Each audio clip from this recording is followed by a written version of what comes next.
రాత్రికాల సమయంలో మరి పరిశుద్ధ గ్రంథంలో నుంచి కొన్ని మాటలు మనము జ్ఞాపకం చేసుకుందాం.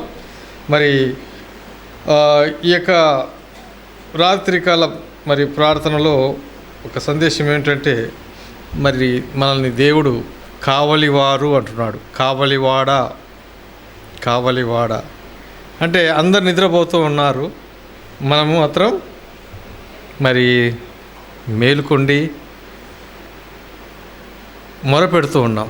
అంటే కావలి కాస్తానికి మనల్ని ప్రత్యేకంగా చూద్దాం. చూడండి మాటలు. యెషయా గ్రంథం 62వ అధ్యాయము యెషయా గ్రంథం 62వ అధ్యాయము 6-7 వచనాలు. 6-7 వచనాలు అందరం కలిసి చదువుదాం. యెషయా గ్రంథం 62వ అధ్యాయము 6-7 వచనాలు తీసుకున్నట్టయితే కలిసి చదువుదాం. యెరూషలేమా, నీ ప్రాకారం మీద నేను కావలి వారిని ఉంచి ఉన్నాను. రేయైనా పగలైనా వారు మౌనంగా ఉండరు. యెహోవా జ్ఞాపకర్తలారా విశ్రంపకుడి. ఆయన యెరూషలేమును స్థాపించు వరకు, లోకమంతటా దానికి ప్రసిద్ధి కలగజేయ వరకు ఆయనను విశ్రంపనీకుడి. తన దక్షిణ హస్తము తోడని బాహుబలం తోడనియు యెహోవా ఇలాగు ప్రమాణం చేసెను. అలాగే తిమోతికి రాసినటువంటి మొదటి పత్రిక, పౌలు తిమోతికి రాసినటువంటి మొదటి పత్రిక 2వ అధ్యాయము మొదటి 3 వచనాలను మనము కలిసి చదువుదాం.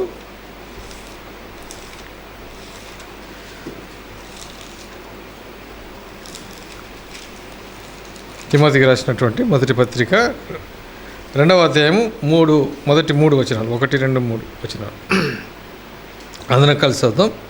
మనము సంపూర్ణ భక్తియు మాన్యతయు కలిగి నెమ్మదిగాను సుఖంగాను బ్రతుకు నిమిత్తము అన్నిటికంటే ముఖ్యముగా మనుషుల కొరకును, రాజుల కొరకును, అధికారులందరి కొరకును విజ్ఞాపనలను, ప్రార్థనలను, యాచనలను, కృతజ్ఞతాస్తులు చేయవలని హెచ్చరించున్నాను.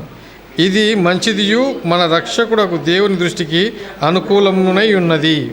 చూడండి, మరి ఈ వచనాలను మనం జ్ఞాపకం చేసుకుంటూ ఉన్నాము. అయితే కావలివాడ అనే మాట మనం చూస్తున్నాం. కావలివారు మనల్ని దేవుడు కావలివారు అంటున్నాడు. మరి మనమందరము సంపూర్ణ భక్తియు మాన్యత కలిగి నెమ్మదిగా సుఖంగా బ్రతుకు నిమిత్తం, అన్నిటికన్నా ముఖ్యంగా మనుషులందరి కొరకు, రాజుల కొరకు, అధికారుల కొరకును మరి మనం విజ్ఞాపన ప్రార్థన చేస్తూ యాచన అనగా దేవుణ్ణి అడుక్కుంటున్నాం, మొరపెడుతూ ఉన్నాం. మరి దేశ భద్రత కోసమైతేనే, మన రాష్ట్ర భద్రత కోసమైతేనే, ప్రపంచం అంతా శాంతిగా ఉండాలని, ఈ విధంగా మనము దేశ క్షేమాభివృద్ధి కొరకు దేవుని దగ్గర మొరపెడుతూ కావలి కాస్తున్నాము అన్నది చూడండి. యెషయా గ్రంథం 52వ అధ్యాయంలో కూడా, యెషయా గ్రంథం 52వ అధ్యాయము 8వ వచనంలో కూడా మనం చూస్తే 52:8 వచనం, ఆలకించుము, నీ కావలి వారు పలుకుచున్నారు, కూడుకొని బిగ్గరగా పాడుచున్నారు. యెహోవా సియోను మరలా రప్పించగా వారు కన్నులారా చూస్తున్నారు. చూడండి, కావలి వారు పలుకుచున్నారు, ఆలకించుము, కావలివారు. అలాగే యెహెజ్కేలు గ్రంథంలో కూడా చూడండి, 3వ అధ్యాయము యెహెజ్కేలు గ్రంథం 3వ అధ్యాయము 17వ వచనం, 3వ అధ్యాయం 17వ వచనం, నరపుత్రుడా, ఇశ్రాయేలులకు కావలిగా నేను నిన్ను నియమించి ఉన్నాను. చూడండి, అక్కడ ఇశ్రాయేలుకు కావలిగా నేను నిన్ను నియమించి ఉన్నాను. కావలి, ఇశ్రాయేలు కావలి, యెరూషలేము పట్టణానికి కావలి, దేశ ప్రజల కోసం కావలి, దేశం క్షేమం కోసం. కాబట్టి గమనిస్తే దేవుని బిడ్డలుగా, దేవుని బిడ్డలైన వారు ఆ బాధ్యతను తీసుకుంటున్నారు. మనము రాత్రి ఎంతయో ఎందుకు దేవుని దగ్గర మొరపెట్టాలి, ప్రార్థించాలి? దేశక్షేమం కోసం. ఇలాగ కావలి కాస్తూ ఉన్నా అలాగట్టే దేవుని బిడ్డలుగా మనం గమనిస్తే మరి ఇదే యెహెజ్కేలు గ్రంథంలో కూడా చూడండి 33వ అధ్యాయము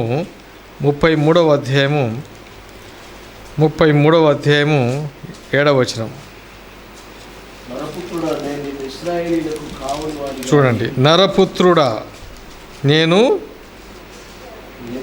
నిన్ను ఇశ్రాయేలుకు చూడండి కావలిగానిగా నియమించి ఉన్నాను కనుక నీవు నా నోటి మాటలను విని నాకు ప్రతిగా వారిని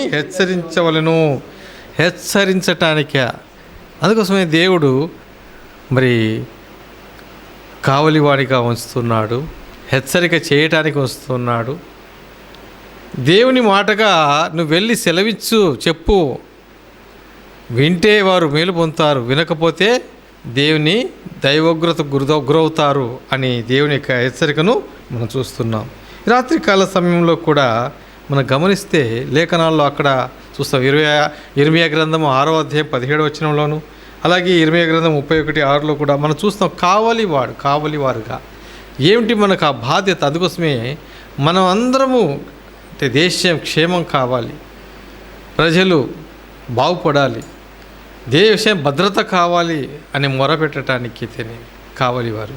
అలాగే ఈ రాత్రికాల సమయంలో మనము ఈ యొక్క బాధ్యతను మనము ఎరిగిన వారుగా మన సంఘ క్షేమం కోసం అయితేనేమి మనము ఆ బాధ్యతను అందుబట్టి చూద్దాం. కొంతమందిని కొద్దిగా మనకున్న సమయాన్ని బట్టి మనం ఏ సందర్భంలో ఎవరెవరు ఏ విధంగా కావలి కాశారో, ఎవరైతే కావలి కాసి కాపాడటానికే వారికి ప్రతిగా మరి దేవుని దగ్గర నిలబడి మొరపెట్టారో కొన్ని విషయాలు మనం చూస్తే మరి పరిశుద్ధ గ్రంథంలో అబ్రహాము కానించి మనం మొదలు పెడితే అబ్రహాం ఏం చేశాడంటే లోతు కుటుంబం కోసము అనగా సొదొమ గొమొర పట్టణం నాశనం చేయబోతున్నానని దేవుడు మరి అబ్రహాముతో చెప్తే నా స్నేహితుడైన అబ్రహాముకు నేను ఈ మాటలు చెప్పకుండా దాచెదనా అంటాడు. మరి ఎప్పుడైతే దేవుడే చెప్పినప్పుడు ఆ పట్టణాన్ని నాశనం చేయబోతున్నాను అన్నప్పుడు మరి అబ్రహాము మరి ఆ పట్టణంకు కావలివాడుగా ఉన్నాడు. చూద్దామా మరి ఆదికాండము 18వ అధ్యాయం, ఆదికాండం 18 మనకు ఎరిగినటువంటి వచనాలే అయితే మరొకసారి జ్ఞాపకం చేసుకుందాం. కావలివాణి యొక్క పని ఎలాంటిదో మనం గుర్తు చేసుకోవటానికి చూడండి. 18:32 వచనంలో మనం చూస్తే చూడండి, అంటే ఇక్కడ మనం 18వ అధ్యాయంలో మరి 20వ వచనం నుంచి 32 వరకు మనం చూస్తాము. ఈ అంశం ఏమిటంటే మనకు తెలుసు, చదివితే కొన్ని విషయాలు అక్కడక్కడ మరి సొదొమ గొమొర పట్టణాన్ని నాశనం చేయబోతున్నాడు. మరి వారి పాపం అంట ఎంతో భయంకరంగా ఉందట. 20వ వచనంలో చూడండి, మరియు యెహోవా సొదొమ గొమొరలను గూర్చిన మొర గొప్పది గనుక వాటి పాపము బహుభారమైంది గనుకను నేను దిగిపోయి నా యొద్దకు వచ్చిన ఆ మొర చొప్పుననే వారు సంపూర్ణంగా చేసిరో లేదో చూసేదను. చేయనీడలా నేను తెలుసుకుందును. ఆ మనుషులు అక్కడ నుండి తిరిగి సొదొమ వైపు వెళ్ళిరి. అబ్రహాం ఇంకా యెహోవా సన్నిధిన నిలిచి ఉండను. యెహోవా సన్నిధిలో నిలిచి ఉండను. యెహోవా సన్నిధిలో నిలిచి ఉండడం. ఈ రాత్రి కాలము మనం కూడా మన ప్రభు సన్నిధిలో మనం నిలబడి ఉన్నాం. అందుకే హెబ్రీయులకు రాసిన పత్రికలో మనము ఆ మాట జ్ఞాపకం చేసుకుంటాం. ఇంతవరకు దేవుని సన్నిధిలో నిలబడటానికే మనకు ఆ యొక్క మరి రాగలిగిన వారంగా ఉంటాం. 4వ అధ్యాయం హెబ్రీ పత్రిక 4వ అధ్యాయం 16వ వచనంలో రాయబడిన మాట మనం చూస్తాం. గనుక మనము కనికరింపబడి సమయోచితమైన సహాయం కొరకు కృప పొందునట్లు ధైర్యంతో కృపాసనమునకు చేరుదుము. ఈరోజు మనము రాత్రి ఒప్పుకోలు ప్రార్థనలో కూడా ఆయన కనికరాన్ని పొందాం, పశ్చాత్తపడుతూ ఉన్నాం, దేవుని స్తుతించాం, ఆరాధించాం. ఆ తర్వాత ప్రభువా నాలో ఏదైనా దోషం ఉందా, నాలో ఏదైనా మరి పాపం ఉందా, మానవ మాతృలం మేము, బలహీనులము, మాటల వలన క్రియల వలన ఒకవేళ ఆలోచనల వల్ల తప్పిదం చేశామా అని పరిశీలన చేసుకోవటానికి యెహోవా మరి ఓ మాట రాయబడింది లేఖనంలో, యెహోవా దోషమును కనిపెట్టినడలా ఎవరు నిలవగలరు? ఆయన దోషం కనిపెట్టినడలా అంటే చూస్తూ ఉంటే ఎవరు నిలవలేరు, ఈ భూమి మీద ఎవరు నిలవలేరు, అందరూ పాపులే. అయితే పశ్చాత్తాపడి ప్రభువు రక్తం చేత కడగబడి ఈ లోకంలో జీవిస్తున్నా కూడా మనల్ని ఆ యొక్క మన దేహంలో ఉన్న ఒక పోరాటం, పాప నియమం మనని వెంటాడుతూ చెరపడుతూ ఉన్న విషయాన్ని మనము ఆ బంధకాల్లో ఉన్నాం. అయితే ఏ మాటల వలన ఆలోచనలతో కూడా ఒకవేళ తప్పిదంలో పడుతుంటామేమో, ప్రభు యొక్క వాక్యం చేత కడగబడుతూ ఆయన సన్నిధికి చేరి ప్రభు సన్నిధిలో మనము ధైర్యంగా నిలబడేవారుగా ఉంటాం. అందుకోసమే అంటాడు యోహాను రాసినటువంటి మరి పత్రికలో చూడండి 5వ అధ్యాయం అట్టి ధైర్యాన్ని దేవుడు మనకి ఇస్తున్నాడు కాబట్టి ఆయన దగ్గరికి రాగలిగిన వారంగా ఉంటున్నాం. చూడండి 5:14 ఆయనను బట్టి మనకు కలిగిన ధైర్యం ఏదనగా ఆయన చిత్తానుసారంగా మనం ఏది అడిగినను ఆయన మన మనవి ఆలకించున్నది. అంటే దేవుని పిల్లలము, ఆయన కుమారులము, కుమార్తెలుగా దేవుని దగ్గర పశ్చాత్తాపడి తిరిగి ఆయన దగ్గర ధైర్యంగా రాగలిగిన వారుగా ఉంటాం. దేవా నువ్వు నాకు ఇవి ఇచ్చే దేవుడవు, నువ్వు నా కొరకు సిద్ధపరిచి నాకంటే నా ఆలోచనలన్నీ నాకంటే ఉన్నతంగా ఆలోచించే దేవుడవు నువ్వు. అయితే నీ బిడ్డగా నన్ను ఆశీర్వదించే దేవుడవు. అంత మాత్రమే కాదు, నేను ఏ విషయం కోసం అడుగుతాను, నా భోగేచ్ఛల నిమిషం కాకుండా ప్రభువా నీ పని కొరకు. అందుకోసమే అంటాడు జనములను స్వాస్థ్యంగా ఇస్తానన్నావు, జనములు స్వాస్థ్యంగా ఈ దేవా, సంఘ క్షేమం కావాలి, సంఘ అభివృద్ధి కావాలి అని ప్రభు దగ్గర మనము గోజాడే వారిగా ఉండాలి. అందుబట్టి మనకి అట్టి ధైర్యాన్ని దేవుడు మనకి ఇచ్చాడు కాబట్టే మనం దేవుని దగ్గర నిలబడిన అడిగే వారంగా ఉండబోతున్నాం. ఈ రాత్రి కాలం కావలివాడుగా మనల్ని దేవుడు ఉంచుతున్నాడు. కావలివాడ నేను నిలబెడుతున్నాను అన్నట్టు మనల్ని ఆయన తన బిడ్డలుగా నిలబెట్టాడు. మనం అట్టి ధన్యత కలిగిన వారుగా ఉన్నాం. అబ్రహాం ఇక్కడ ఏం చేస్తున్నాడంటే సొదొమ గొమొర పట్టణం నాశనం చేయబోతున్నప్పుడు మరి ఆయన నిలబడి ఏం చేస్తున్నాడంటే మొరపెడుతూ ఉన్నాడు. ఏమంటున్నాడంటే ఒకవేళ ఆ పట్టణంలో చూడండి అక్కడ అన్నాడు చూడండి, అప్పుడు అబ్రహాము సమీపించి ఇట్లా నేను దుష్టులతో కూడా నీతిమంతులను నాశనం చేయదువా. దేవుని దగ్గర మొరపెడుతున్నాడు, దేవా దుష్టులతో కూడా నువ్వు నీతిమంతులను నాశనం చేస్తావా? ఎంత మాత్రము చేయవు కదా నువ్వు. మరి ఆ యొక్క పట్టణంలో ఒకవేళ దుష్టులు ఉండాలని నాశనం చేయబోతున్నావు, ఒకవేళ నీతిమంతులు ఒకవేళ 50 మంది ఉంటే, 50 మంది నీతిమంతులు ఉంటే ఒకవేళ అదే ఆ యొక్క పట్టణము ఒకవేళ ఆ యొక్క మరి దేశమైతే నేను నాశనం చేయవు కదా అని అన్నప్పుడు దేవుడు అంటున్నాడు నాశనం చేయను 50 మంది ఉంటే. అలాగా మొరపెడుతూ చూడండి, 10 మంది నీతిమంతులు ఉండినలా దానిలో 10 మంది నీతిమంతుల నిమిత్తము ఆ స్థలమును నాశనం చేయక కాయవా అంటున్నాడు.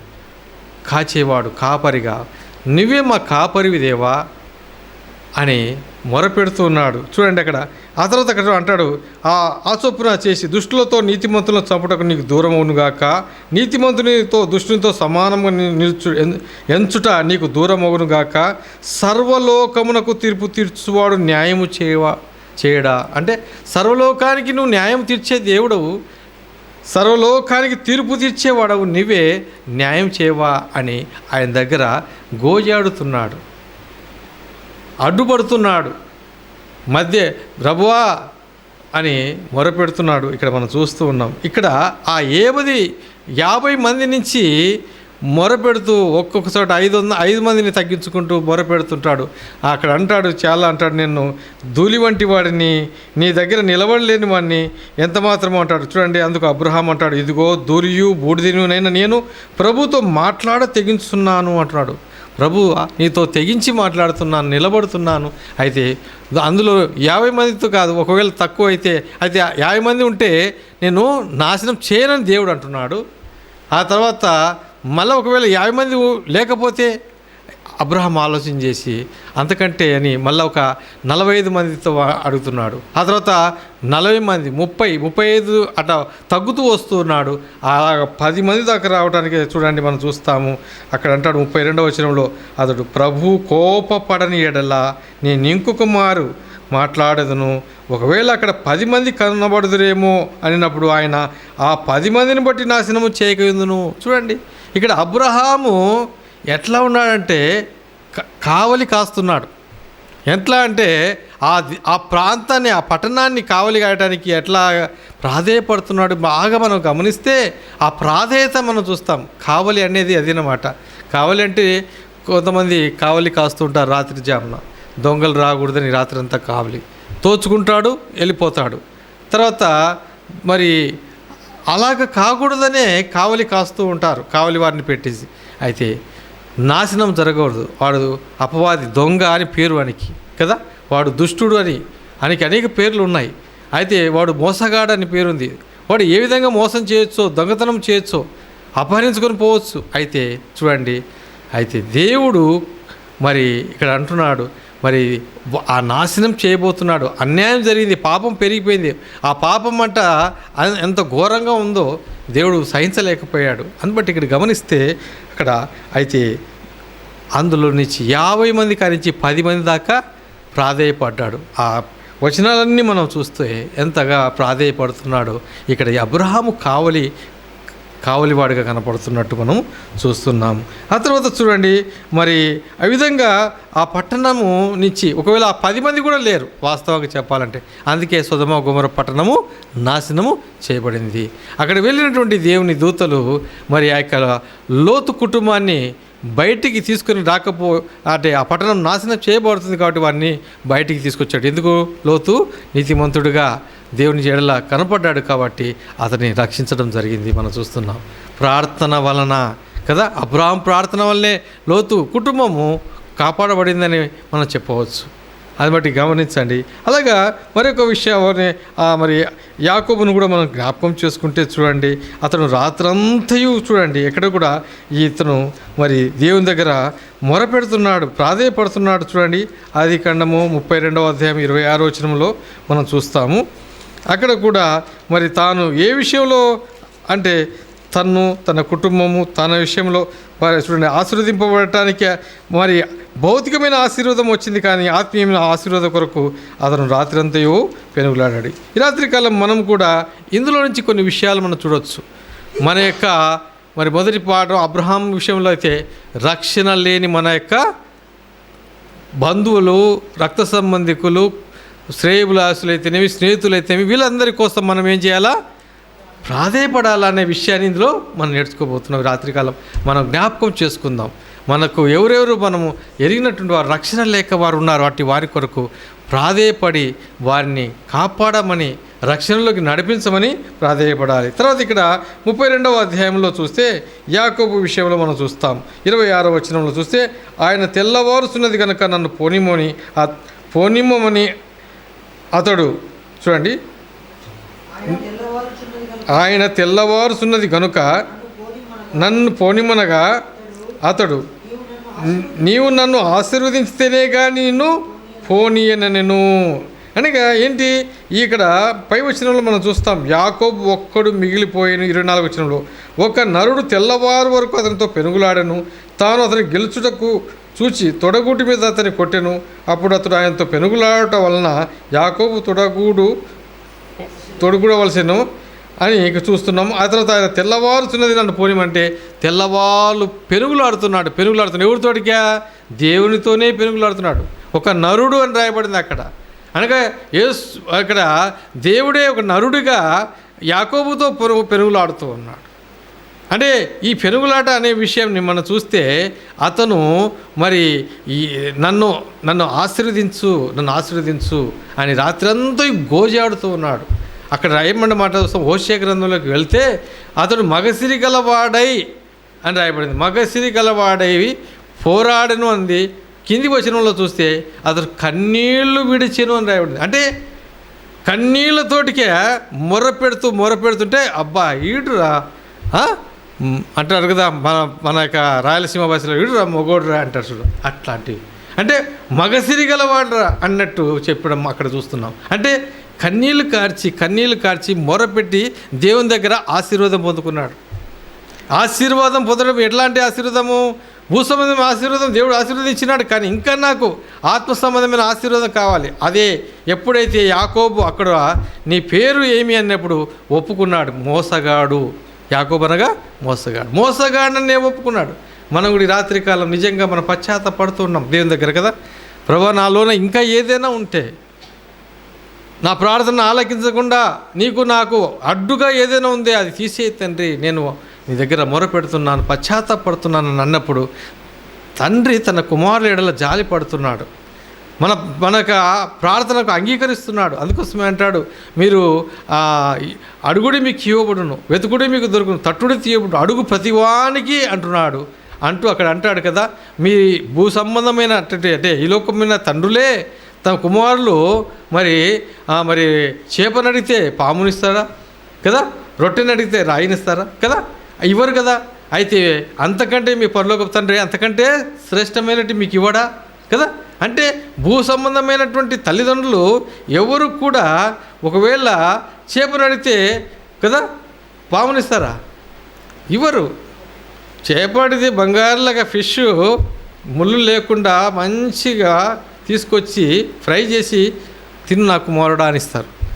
మరి మన దేవుడు పరమ తండ్రి అంతకంటే శ్రేష్టమైన ఇవ్వడాన్ని లేఖనంలో చెప్పబడినప్పుడు. అందుబట్టి ఇక్కడ గమనించవలసింది ఏంటంటే, మనము అడిగితే దేవుడు మన ప్రార్థన అడగాలని దేవుడు కోరుతున్నాడు. మనం చూస్తున్నాం కదా, చిన్నపిల్లల్ని మరి ఏదన్నా నా బిడ్డ ఏమన్నా అడిగితే, నా కుమారుడు ఏమన్నా అడిగితే వారికి అడిగినది నేను ఇవ్వాలని చూస్తుంటారు. వాడు అడగ చిన్నగా ఆ పలుకులు వస్తుంటే, డాడీ నాకు అది అతలిగా అబ్బా అని వానికి ఎంత తీసుకొచ్చి వానికి పెడతారు. వాడు సైకిల్ తొక్కనికనే రాదు, వారి సైకిల్ ఏమన్నా చూసి సైకిల్ కావాలని అనుకో, వాడు తొక్కకుండానే సైకిల్ కొరకు వచ్చేసి పెట్టింటాడు. ఈ కాలం తల్లిదండ్రులు అందరం అలాగా. అయితే మన తండ్రి అందుబట్టి గమనించండి. అలాగే యాకోబు పెనుగులాడాడు, మొరపెట్టాడు. ఎప్పుడైతే తాను ఒప్పుకున్నాడో ఆ తర్వాత ఇశ్రాయేలుగా పేరు మార్చబడింది. ఆ తర్వాత ఆయన ఆశీర్వదించాడు. ఈ రోజుకు ఇశ్రాయేలు పేరు దేవుడు అంతని జ్యేష్ఠ కుమారుడుగా తాను ఏర్పరచబడిన బిడ్డగా ఉన్నాడు. అందుబట్టి గమనించండి, అక్కడ రాత్రంతయు దేవుని దగ్గర పెనుగులాడడం, దేవుని దగ్గర మొరపెట్టడం మనం చూస్తున్నాం. ఆ తర్వాత చూడండి, ఇంకా మోషే దగ్గరికి వెళ్దాం తర్వాత. అలా చూడండి, మరి ద్వితీయోపదేశకాండము 9వ అధ్యాయము 18వ వచనంలో ఇశ్రాయేలు మరి తప్పిదములు చేస్తున్నారు. ఐగుప్తు దాస్యంలో నుంచి విడుదల కలిగించి నడిపిస్తుంటే వారు ఏం చేశారో మనకు తెలుసు. ఒక దూడను తయారు చేసుకున్నారు. మోషే ఏమో ప్రార్థన చేయడానికి వెళ్తే ఆ మోషే ఏమాయనో అనే వీళ్ళే మనల్ని నడిపించడానికి మనము ఒకటి సిద్ధపరచుకుందామని దేవునిగా వారు ఏం చేశారంటే ఒక దూడను దేవునిగా తయారు చేసుకుంటున్నారు. దాన్ని బట్టి దేవుని కోపం రాదా? దేవుని కోపం వచ్చి వారి విషయంలో దేవుడు కోపడుతున్నాడు సంగతి తెలుసు. అయితే అక్కడంట మనకు తెలుసు, వారి విషయంలో మోషే అడ్డుపడ్డాడు. అక్కడ చెప్తాడు ద్వితీయోపదేశకాండంలో మాట అంటాడు చూడండి, 18వ వచనం 9:18 మీరు యెహోవా దృష్టికి ఆ చెడు నడత నడిచి చేసిన మీ సమస్త పాపముల వలన ఆయనకు కోపం పుట్టింపగా చూచి మునుపటి వలె అన్నపానములు మాని 40 పగళ్ళు 40 రాత్రులు నేను యెహోవా సన్నిధిన సాగిలపడి తిని.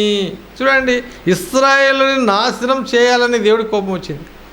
నేను నా బిడ్డలు జ్యేష్ఠ కుమారులుగా ఈ ప్రపంచంలో ఉన్న జనులందరూ కూడా నా బిడ్డలే, కానీ ఒక ప్రత్యేకమైనటువంటి జ్యేష్ఠ కుమారునిగా నేను ఎన్నుకుని వీరి ద్వారా నేనేమో ప్రపంచానికి తెలియపరచాలని వీరు నడిపిస్తుంటే వీళ్ళు ఏం చేస్తున్నారంటే మరి విగ్రహం చేసుకుని అదే నడిపిస్తుంది అని చెప్పుకుంటూ ఎంతగా నన్నే అవమానపరుస్తున్నారు అని దేవుడి కోపం వచ్చింది. ఆ తర్వాత ఆ సమయంలో మోషే ఏం చేస్తున్నాడంటే, దేవా నువ్వే అక్కడి నుంచి వారిని వెలుపలికి తీసుకొచ్చావు, వారి నాశనం చేస్తే మరి నువ్వే పిలుచుకొని వచ్చి మీరే మధ్యలో నాశనం అయిపోయినారు, వారి దేవుడి మరి ఏమాయనో అని అనేకులు అంటారు. మరి అలాంటి మాట రాకూడదు అని ప్రాధేయపడి వారి ఎడల అడ్డుపడ్డాడు ఇక్కడ మోషే. అందుకోసమే కావలివాడిగా ఇక్కడ మోషేని మనం చూస్తాం. ఏమంటున్నాడంటే, మీరు యెహోవా దృష్టికి ఆ చెడు నడిచి చేసిన మీ సమస్త పాపంలో ఆయన కోపం పుట్టించినారు. దేవునికి కోపం పుట్టించినారు, దేవుడు కోపాన్ని తగిలించాడు. అంటాడు కదా, ఒక సందర్భంలో అంటాడు, మోషే వీళ్ళనందరినీ నిర్మూలించి నీ ద్వారా ఒక కొత్త జనాంగాన్ని నేను పుట్టిస్తానంటే కూడా వద్దు. కానీ ఆ సమయంలో ఇది అనే లోక సంబంధంగా ఉన్న వాళ్ళైతే కానీ అంటారేమో, కానీ మోషే అలా కాదు. దేవుని బిడ్డగా తాను ఎంతగా ఆ విధంగా ముందుకు సాగి దేవుని దగ్గర మొరపెట్టాడు. ఇక్కడ చూస్తాం, అన్నపానములు మాని కదా 40 పగళ్ళు 40 రాత్రులు దేవుని దగ్గర గోజాడినటువంటి వాడుగా ఉన్నాడు. మనం ఒక్క రాత్రి మరి ఉండాలంటే కొంత ఎంతో ఇబ్బంది పడుతుంటాం, కానీ ఎంత ప్రార్థన పరుడు మోషే అంటే కదా. దాన్ని బట్టి గమనించండి. అలాగే రాత్రికాల సమయంలో మనము కావలి వారము అనటానికే కొన్ని వచనాలను మనం జ్ఞాపకం చేసుకొని మనము ఎంతగా దేవుని దగ్గర మన ప్రార్థన వ్యర్థము కాదు. ప్రియ సహోదరుడా సహోదరి, మనం చెప్పే ఈ మాటలో మనకు బలపడటానికి చెప్తున్న మాటలు అనుభవపూర్వకంగా ఆ ప్రార్థనకు జవాబిచ్చిన దేవుని గురించి నేను చెప్తున్నాను. దేవుడు ఎంత గొప్పవాడంటే ప్రార్థనకు జవాబిచ్చే దేవుడు, ఆయన ఆలకించేవాడు, ఆయన అడిగిన దానికి జవాబిచ్చే దేవుడు అనే సత్యాన్ని రాత్రికాలం నేను జ్ఞాపకం చేస్తున్నాను. చూడండి, లేఖనాల్లో కొంతమంది చూద్దాం. పాత నిబంధనలో చూసిన కొత్త నిబంధనలో కూడా వచ్చి చూస్తే చూడండి, మరి ఇక్కడ మరి ఒక స్త్రీ ఎవరంటే కానాను స్త్రీ. చూడండి, అక్కడ రాయబడిన మత్తయి సువార్తలో చూస్తాము, మనము ఎరిగిన వచనమే. మరి తన యొక్క కుమార్తెకు దయ్యం పట్టింది. మరి దేవుని దగ్గర అనగా యేసు ప్రభు దగ్గరికి వచ్చింది. శరీరధారి అయినటువంటి యేసు ప్రభు మరి శరీరధారిగా వచ్చినప్పుడు మరి ఇక స్త్రీ కానాను స్త్రీ వచ్చి చూడండి, మత్తయి సువార్త 15వ అధ్యాయంలో మనం చూస్తాము. 22వ వచనం 15-22 నుంచి. యేసు అక్కడి నుండి బయలుదేరి తూరు సిదోన్ల ప్రాంతము నాకు వెళ్ళగా, ఇదిగో ఆ ప్రాంతము నుండి కనాను స్త్రీ ఒకతే వచ్చి, ప్రభువా, దావీదు కుమారుడా, నన్ను కరుణింపుము, నా కుమార్తె దయ్యం పట్టి బహు బాధపడుతున్నదని కేకలు వేసెను. చూడండి, ఆ స్త్రీ మరి కానాను స్త్రీ ఆ ప్రాంతంలో యేసు ప్రభు చేసిన అద్భుత కార్యాలు చూసింది. ఆమె వచ్చి దేవుని దగ్గర ప్రభువైన యేసుక్రీస్తు దగ్గర మొరపెడుతూ ఉంది. మరి తన యొక్క కుమార్తె కొరకు ఆమె కూడా మొరపెడుతూ ఉంది, ప్రాధేయపడుతుంది.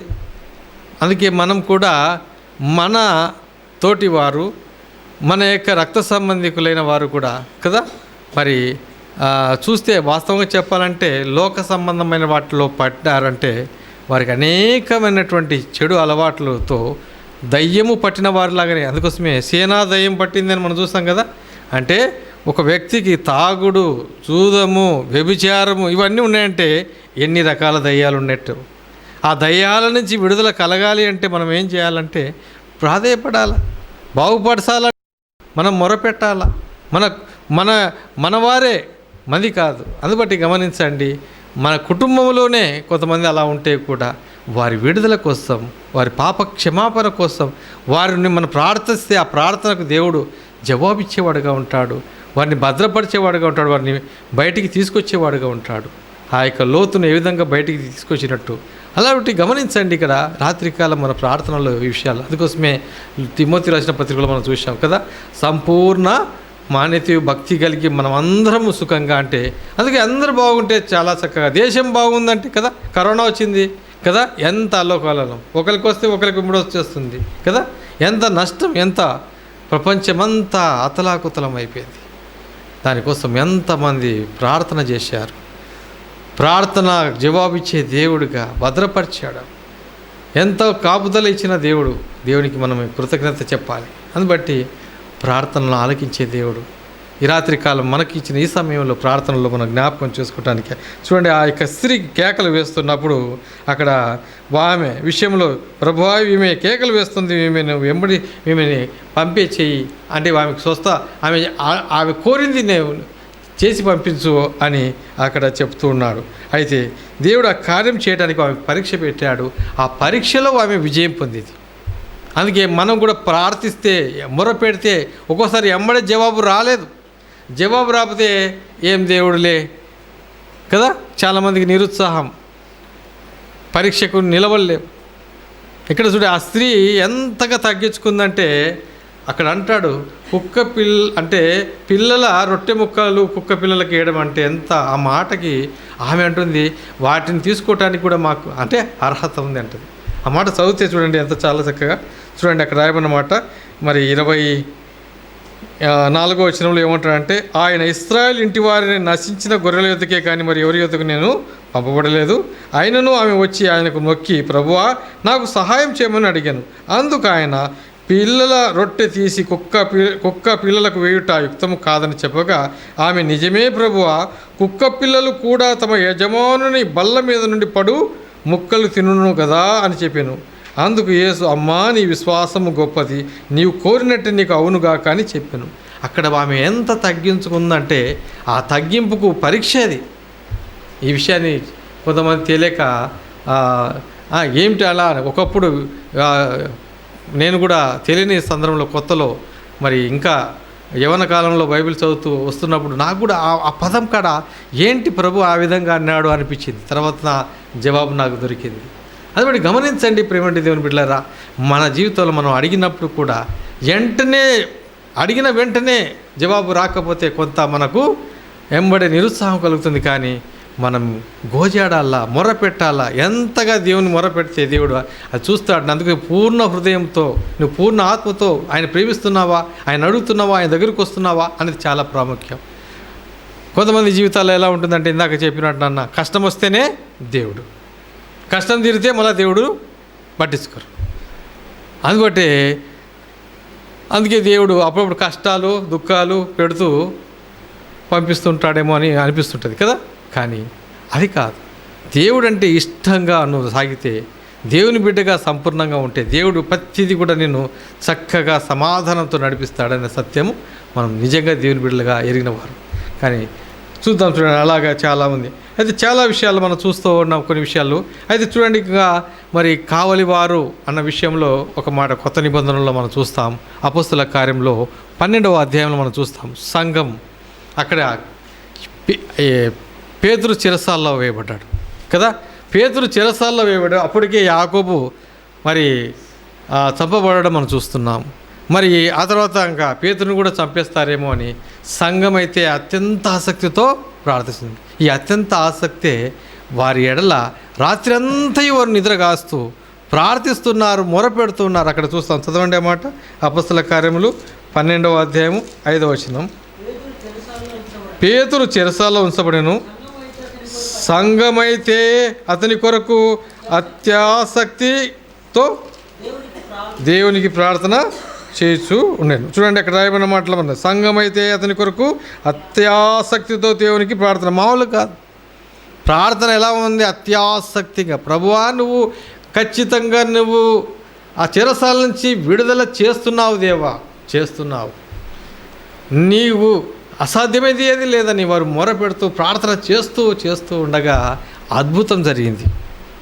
అందుకే మన ప్రార్థనలో అద్భుతాలు చూడాలి కూడా. అందుకే సంఘము ఆ అద్భుతాలను చూడటానికినే మనం, అందుకే దేవుడు అంటాడు మీరు నిలిచుండి చూడంటాడు.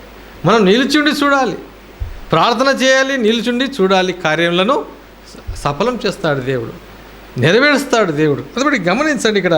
అందుబట్టి గమనించితే ఇక్కడ పేతురు చెరసాలలో నుంచి రాబడడం చూస్తాము. ఆ తర్వాత వీళ్ళు ప్రార్థిస్తూనే ఉన్నారు, ప్రార్థన జరుగుతుంది. ఆ తర్వాత తలుపు తడుతూ ఉంటే ఒక చిన్న పాప వెళ్ళి కదా, రోది అనే చిన్న పాప వెళ్ళి తలుపు దగ్గరికి వెళ్ళింది. ఎందుకు తలుపు తొందర తీయలేదు అంటే ఆ దినాల్లో సంఘాన్ని హింసించేవారు ఉన్నారు. అందుకే పేతురుని చెరసాలకు తీసుకుపోయినారు. సంఘం భయపడుతూ ప్రార్థన చేస్తుంది. తలుపు తట్టింది, ఎవరో తలుపు త్వరగా తీయకుండా ఎవరు అన్నటువంటి పేతురు, ఆయన స్వరం నేనే పేతురుని అంటే ఆశ్చర్యపోయేది. పేతురు వచ్చాడు, ప్రార్థన చేస్తూనే ఉన్నారు. పేతురు వచ్చినాడని చెప్తే కూడా ఆశ్చర్యంగా, ఏంటి రావడం ఏంటి అని నమ్మశక్యం కావడం లేదు, ఆశ్చర్యంగా. ఆ తర్వాత నిజంగా ఆయన స్వరమే అని తీసి చూసినప్పుడు ఆశ్చర్యపోయాడు. దేవుడి గొప్ప కార్యాలు. దాన్ని బట్టి మనము అక్కడ సంఘం ఏం చేస్తుంది అంటే ప్రార్థిస్తుంది. కావలి వారిగా మన వారిని కాపాడాలి, రక్షణ లేని వారి కాపుదల కావాలి. దేశం, రాష్ట్రం, అలాగే మన యొక్క సంఘ అభివృద్ధి కొరకు సంఘం చుట్టూ, మందిరం చుట్టూ అనేకులు ఉంటారు, కానీ అనేకమైనటువంటి బంధకాలతో ఆ బంధకాల నుంచి విడుదల, విమోచన కలగాలి వీళ్ళ కొరకు అని ప్రార్థన చేయాలి. సంఘానికి నడిపింపబడాలి వీళ్ళు. తాగుడైతేనేమి, వ్యభిచారం అయితేనేమి, పాప బంధకాల్లో అయితేనేమి, దయ్యములతో ఉన్నటువంటి వారైతేనేమి విడుదల కలిగి ప్రభు సన్నిధిలో సాగిలపడాలి అనేది మనం ప్రార్థన చేయాలి. కాబట్టి జ్ఞాపకం చేసుకుంటాం. అందుకోసమే ఏలియా ప్రార్థన చేశాడు కదా, ఆయన మన వంటి స్వభావం కలిగిన వాడు అంటాడు. యాకోబు పత్రికలో 17వ వచనం 16వ వచనంలో మనం చూస్తే ఆయన ప్రార్థన చేస్తున్నటువంటి మాట మనం చూస్తాం. చూడండి, 5వ అధ్యాయం, యాకోబు పత్రిక 5వ అధ్యాయం 17వ వచనం కదా. ఏంటంటే మనము మానవులము ఇక్కడ ఏలియా ప్రార్థన చేశాడంటే, మరి ఆయన ప్రార్థన చేశాడంటే ఆయన కూడా మన వంటి వాడే కదా. మరి ప్రార్థనకు జవాబు ఏంటి? ఆకాశం మూయబడింది, తిరిగి వర్షం ఇచ్చింది అనేది మనం చూస్తాం. అక్కడ రాయబడిన మాటలో చూస్తే చూడండి, 17వ వచనంలో 5:17, ఏలియా మన వంటి స్వభావం గల మనుషుడే, వర్షింపకున్నట్లు అతడు ఆసక్తితో ప్రార్థన చేయగా 3.5 సంవత్సరాల వరకు భూమి మీద వర్షం పడలేదు. అతడు మరలా ప్రార్థన చేయగా ఆకాశము వర్షమిచ్చెను, భూమి తన ఫలమిచ్చెను. దేవుడు ప్రార్థనకు జవాబిచ్చేవాడు. అందుకే మనం గమనించండి, ప్రార్థనలో మనం ఎంతగా దేవుని దగ్గర మొరపెట్టాలి. అందుకోసమే దేశం, రాజుల కొరకు, అధికారుల కొరకు, ఒక అధికారి ఒక రాజుగా, అంటే ఇప్పుడున్నటువంటి ప్రధానమంత్రి అయితేనేమి కదా, రాజ్యం ఏలేవారిని కూడా దేవుడే నిలబెట్టాడు. ఇది సత్యం. ఆయన ఈ మనుషులపైన ఆయన దేవుడే రాజ్యం వెళ్తూ ఉన్నాడు. ఆ విషయాలను మనం గుర్తెరిగి అధికారులకు లోబడాలని మనకు దేవుడి వాక్యం సెలవిస్తుంది. కాబట్టి మనం లోబడుతూ దేశం కోసం, భద్రత కోసం ప్రార్థన చేయాలి. మనల్ని దేవుడు కావలి వారిగా ఉంచాడన్న సత్యాన్ని ఈ రాత్రి కాలం మనం జ్ఞాపకం చేసుకుంటూ, ఈ సమయంలో మనము ప్రార్థనలో మనం ఏ అంశాలను బట్టి బలంగా మనం దేవుని దగ్గర అడిగితే దేవుడు ఇస్తాడు. అడుగుము జనములను ఎక్కువ స్వాస్థ్యంగా ఇస్తా అంటున్నాడు కదా. ఎబ్బేజు ప్రార్థన చేశాడు, నన్ను ఆశీర్వదించు అన్నాడు, నా సంఘ సరిహద్దులను విశాలపరచు అన్నాడు, నాకు తోడుగా ఉండు అన్నాడు. ఎబ్బేజు ప్రార్థనలాగా మనం కూడా ప్రార్థన చేయాలి. ఏలియా వలే ధైర్యంగా ప్రభువాని అడిగితే జవాబిచ్చే దేవుడు మన దేవుడు అనే సత్యాన్ని రాత్రికాలం మన కావలివారము, ఓ కావలివాడా అంటున్నాడు దేవుడు. కావలివాడిగా మనం ఉందాము ప్రభు సన్నిధిలో తెల్లవారు వరకు. రేయైనా పగలైనా మనం నిద్ర మతులు కాక ప్రార్థనలో మనం గడుపుతూ ఉంటే దేవుడు కార్యం చేస్తాడు. అది బట్టి జ్ఞాపకం చేసుకుందాం. అనేక సంగతులు మనం జ్ఞాపకం చేసుకుంటా చివరిగా ఒక మాట జ్ఞాపకం చేసుకుందాం. మన ప్రభువు కూడా మన కొరకు ఆయన కావలి కాచేవాడుగా, అంటే ఆయన ప్రార్థన చేశాడు. ఏమని ప్రార్థన చేశాడంటే, ఉదాహరణకి అక్కడ ఒక మాట చూస్తాం. లూకాసు వార్తలు చూడండి, 22వ అధ్యాయంలో పేతురు విషయంలో ఆయన మరి ప్రార్థన చేస్తా అన్నాడు. చూడండి ఆ మాట, లూకాసు వార్త 22వ అధ్యాయము, లూకాసు వార్త 22వ అధ్యాయము 31-32లో అక్కడ ఏమంటాడంటే చూడండి, సీమోను సీమోను, ఇదిగో సాతాను నిన్ను బట్టి గోధుమల వల్లే జల్లించుటకు మిమ్మల్ని కోరుకునేను, కానీ నీ నమ్మిక తప్పిపోకుండానట్లు నేను నీ కొరకు వేడుకొంటిని. చూడండి, నీ మనసు తిరిగిన తర్వాత నీ సహోదరులను స్థిరపరచుమని చెప్పాను. ఈ మాట మనం చూస్తే చూడండి, ఈ సీమోను కోసం ఎట్లాగా దేవుడు మరి అడుగుతున్నాడు, ప్రార్థన చేస్తున్నాడు మనం చూస్తాం. ఎందుకు సీమోను, ఇదిగో సాతాను మిమ్మల్ని పట్టి గోధుమలే జల్లించుటకు మిమ్మను కోరుకొనను అంటే సీమోను పేతురు అన్నమాట. ఆ పేతురుని ఆ విధంగా, అందుకోసమే అయితే నీ కోసం నేను వేడుకుంటున్నాను అంటాడు. మన కోసం వేడుకుంటున్నాడు. సాతానుడు ఎప్పుడు కాసుకొని ఉంటాడు, వాడు జల్లించడానికి ఉంటాడు. జల్లెడ తీసుకొని జల్లించి మనల్ని ఆఖరుకు, అంటే మరి ఆ విధంగా అంటే జల్లించడం అంటే దాని అర్థం ఏంటంటే నలపడం అనమాట. యోబుని ఎట్లా నలుపుతాడో అలా నలపడానికి వాడు సిద్ధంగా ఉంటాడు అనమాట. అంటాడు కదా. అందుకోసమే యోబు గ్రంథంలో మనం చూస్తాం కదా, 1వ అధ్యాయంలో 6వ వచనం నుంచి 12వ వచనంలో ఆయనకున్నటువంటి ఒక్కొక్కటి అన్నిటినీ కూడా మరి ఏంటి దేవుడి దగ్గర పోయి నువ్వు నీ భక్తుడు కాబట్టి మరి అందుకే నువ్వు కాపుదల ఉంచావు కాబట్టి ఒకవేళ నువ్వు కాపుదల ఉన్నట్టు తీసేసేయి అంటే దేవుడు పరీక్ష కోసము అతని ప్రాణం తప్ప నువ్వేమైనా చేయంటే అతని ప్రాణం తీయకుండా ఏదైనా చేద్దామని అన్నిటినీ కదా నాశనం చేస్తాం మనం చూస్తాం. ఆఖరకు ఎన్ని శ్రమల గుండా వెళ్ళాడు అంటే సాతాను జల్లిస్తున్నాడు అక్కడ. అయితే ఇక్కడ కూడా అలాంటి సమస్యలు వస్తాయి. పేతురు విషయంలో కూడా సమస్య వచ్చింది. అయితే సాతానుడు జల్లించడానికి సిద్ధం. అయితే ప్రభు మన కొరకు ప్రార్థన చేస్తున్నాడు. పేతురు ఎప్పుడైతే బలపడతాడు అంటే ఆ మాట అన్నప్పుడు జల్లిస్తాడు అన్నప్పుడు ఇతనేమంటాడు, లే నేను ఒకవేళ నా ప్రాణం పోయినా పర్వాలే నేను మాత్రం నిన్ను విడవనంటాడు. అంటే వెంబడే ప్రభు అంటాడు, నేను ఎరగనని నువ్వు ముమ్మార్లు కోడి కొయ్యకముందే నువ్వు అంటావు అని చెప్తాడు కదా.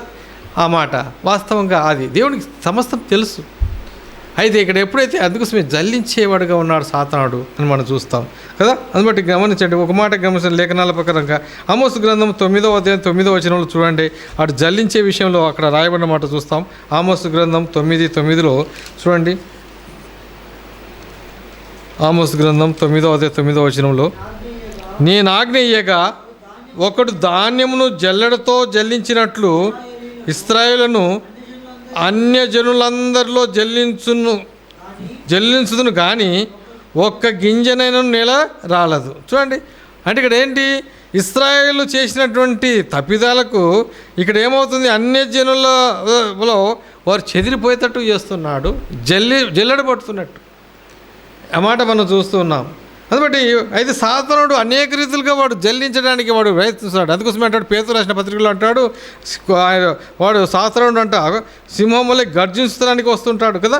చూడండి, మొదటి పత్రిక, పేతురు రాసినటువంటి మొదటి పత్రిక 5వ అధ్యాయం 8వ వచనం చదువుతారా. నిబ్బరమ కలిగిన బుద్ధి గల వారై మెలకుగా ఉండుడి, మీ విరోధి అపవాది గర్జించు సింహం వలె ఎవరిని మిగులుదునా అని వెతుకుతూ తిరుగుతున్నాడు. అంటే వీడు చూడండి సింహం వలె గర్జించు తిరుగుతున్నాడు, కానీ వాడు తన దేవుని పిల్లల దగ్గరికి రాలేడు. అయితే వాడు సాతానుడు మాత్రం కాసుకొని ఉంటాడు. నువ్వు బాగా ప్రార్థన చేయి. అందుకోసమే నువ్వు అందుకోసం కొన్ని సందర్భంలో మనం ఏం చేస్తామంటే ఎక్కడో సాట మనము అపవాది యొక్క మరి ఊరిలో పడిపోవడానికి ఆస్కారం ఉంది. వాడంట గాలం వేసి ఎర్రబెట్టి అనేక రీతిలుగా వాడు ప్రయత్నిస్తుంటాడు. అందుకోసమే ఇప్పుడు నిద్రమతులు కావడానికి కూడా వాడు శరీరం పీద. అందుకోసమే ప్రభు అంటాడు, ఆత్మ సిద్ధమే కానీ శరీరము బలహీనము. ఈ శరీరంతో మనం పోరాడుతున్నాం. రాత్రి నిద్ర వస్తుంది. శరీరంకు ఉన్నటువంటి ఒక ఏంటంటే రాత్రికాలం నిద్రపోవాల్సిందే. కానీ మనం రాత్రి అంతా నిద్ర కాయడం అంటే మరి ఆత్మ ఏమో రాత్రి అంతా ప్రభు సన్నిధిలో గడపాలి. నిద్రమత్తులుగా మరి మత్తుగా వస్తున్నా కూడా మధ్య మధ్యలో పాట పాడుకుంటూ లేస్తూ టీ తాగుతూ కదా ఎందుకు ప్రభు సన్నిధిలో గడుపుతున్నాము అంటే దేవుడు అందుకోసమే కావలి వారిగా దేవుడు ఉంచాడు. అది మనం గుర్తు చేసుకుంటూ అది ప్రభు కూడా ఆ విధంగా మన కొరకు ఆయన ఉన్నాడు. అందుకోసమే అంటాడు, మనం ప్రార్థన చేయడానికి రాకపోయినా కూడా మన పక్షంగా ఆయన విజ్ఞాపన చేసేవాడుగా ఉన్నాడు. మన ప్రార్థన ఎవరు ఏమీ అనుకోరు. ప్రార్థన రాకపోయినా నువ్వు మూలుగును దేవుడు ఎరిగినవాడుగా ఉన్నాడు. ఏ అవసరతలో ఉన్నావో ఆ అవసరతను దేవుడు ఎరిగినవాడుగా ఉన్నాడు. నువ్వు ఏ అవసరతతో ఇక్కడికి వచ్చావో, ఏ అవసరత కోసం ప్రార్థన చేస్తున్నావో అన్నీ ఎరిగిన దేవుడు ఆయన. అయితే హృదయము పరిపూర్ణంగా దేవునికి ఇష్టంగా వచ్చి ఇంత సమయం నువ్వు గడుపుతుంటే దేవుడు అది చూసేవాడుగా ఉన్నాడు. అందుకోసమే దేవుడు ఈ రాత్రికాలం మనము కావలివారుగా దేవుడు ఉంచాడు. అందుబట్టి మనం మర్చిపోక ఈ రాత్రికాలం మనం ధైర్యంగా ప్రభు సన్నిధికి వచ్చాం. ప్రభు జవాబిచ్చేవాడుగా ఉన్నాడు. ప్రార్థనకు జవాబిచ్చే మన ప్రభుని బట్టి దేవునికి కృతజ్ఞత జరిగిన తర్వాత కృతజ్ఞత చెల్లించేవారుగా ఉంటాం. అందుకోసమే అంటాడు, ప్రభు కార్యం చేసిన తర్వాత మర్చిపోయేవారుగా మనం ఉండకూడదు కదా. మర్చిపోతే ఆ తమ్ముడు ఎక్కడ అంటాడు ప్రభు కదా. 10 మందిలో శుద్ధులైతే ఒకరే వచ్చి కృతజ్ఞత చెల్లించారు. మిగతా 9 ఎటపోయినారో కనపడకుండా పోయినారు. మనం అలా ఉండకుండా ప్రభు సన్నిధిలో సాగిలపడదాం. ఈ రాత్రికాలం మనం మన యొక్క ప్రార్థన విన్నపాలు విజ్ఞాపనలు మరి ప్రభు దగ్గరికి తీసుకొద్దాం. రాత్రి అంతా ప్రార్థనలో మనం గడపబోతున్నాం. దేవుడు మాటలను బట్టి మనం మరి ఎక్కువగా బలపడుతూ ముందుకు సాగుతాం. ప్రార్థన. దయగలిగిన మా దేవ, జీవం కలిగిన తండ్రి, మీకు వందనాలు స్తోత్రాలు చెల్లిస్తున్నాం. మీ వాక్య కాంతి వలన మనల్ని బలపరుస్తున్నారు. మీ సన్నిధిలో మనల్ని ఉంచారు. మీ మాటలు విని మేలు పొందడానికి మీరు కృప చూపిస్తున్నందుకు వందనాలు.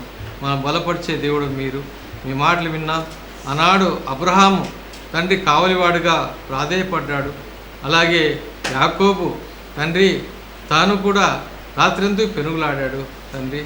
ఆ విధంగా తండ్రి ప్రభా ఈ రాత్రి కాలం మేము కూడా నైనా మీ ప్రార్థనలో పెనుగులాడటానికి ప్రభా, మీ సన్నిధిలో సాగిలపడటానికి ప్రభా, కన్నీళ్లు కార్చడానికి మొరపెట్టడానికి తండ్రి మీ సన్నిధిలో సాగిలపడుతుండగా ప్రభా చేరవచ్చిన మేమందరము తండ్రి మీ సన్నిధిలో మా ప్రార్థనలు మీ సన్నిధిలో పెట్టబోతుండగా తండ్రి మీరు ఆలకించండి తండ్రి. వాటి వల్ల జవాబు మీరు అనుగ్రహించే దేవుడు అని మేము నమ్మి విశ్వాసంతో మీ కృపాసనకు చేరుతుండగా మీరే బలపరిచి నడిపించి సహాయం దయచేయమని యేసు పరిశుద్ధమైన నామములో ప్రార్థించి వేడుకుంటున్నాం తండ్రి. ఆమేన్.